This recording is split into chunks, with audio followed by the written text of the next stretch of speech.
AICC के सदस्य, CWC के सदस्य और नागपुर की धरती पर आए कांग्रेस जन। 138 वर्ष पहले जब कांग्रेस की नींव रखी गई थी तो सबसे बड़ी चुनौती इस देश को गुलामी की जंजीरों से आजाद करवाने की थी और पहला आंदोलन देश की आजादी के लिए शुरू हुआ। कांग्रेस की नीतियों के कारण, कांग्रेस की विचारधारा से देश आजाद हुआ और जब देश आजाद हुआ तो इस देश में सुई तक नहीं बनती थी।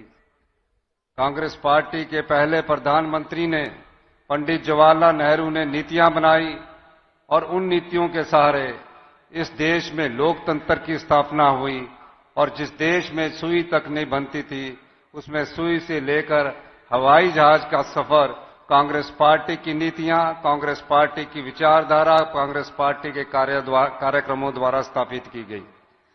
कई बार विडंबना होती है, 70 करोड़ की उस समय आबादी थी, गरीबी की लड़ाई से हम लड़ रहे थे और उस लड़ाई पर विजय पाने के लिए हमने यहां जय जवान जय किसान का नारा दिया।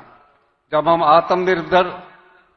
अनाज के मामले में आत्मनिर्भर हुए, देश की विषम परिस्थितियों के बावजूद इस लोकतंत्र को कोई खतरा न पैदा हो, लोकतांत्रिक प्रक्रिया को मजबूत किया गया।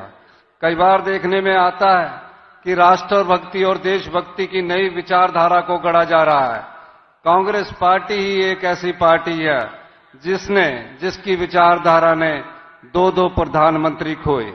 श्रीमती इंदिरा गांधी ने अपने सीने में 36 गोलियां सही और जब वो दरवाजे की चौखट से बाहर निकली, उनके मुंह से सिर्फ एक शब्द निकला, जय हिंद।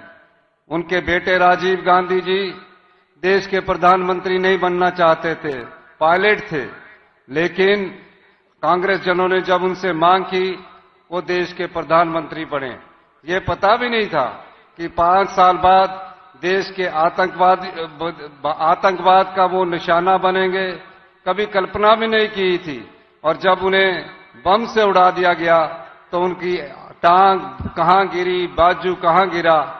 एक ही परिवार के 2 सदस्यों ने इस देश की एकता और अखंडता के लिए अपने प्राणों का बलिदान दिया। ऐसा उदाहरण विश्व में कहीं और नहीं मिलता।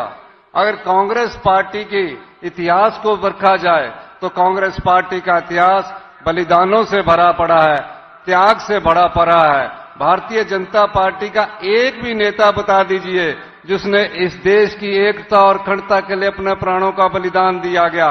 लेकिन आजकल नई प्रकार की परिभाषा को गढ़ा जा रहा है, राष्ट्रभक्ति की नई परिभाषा को भरा जा रहा है, देशभक्ति की नई परिभाषा को गढ़ा जा रहा है।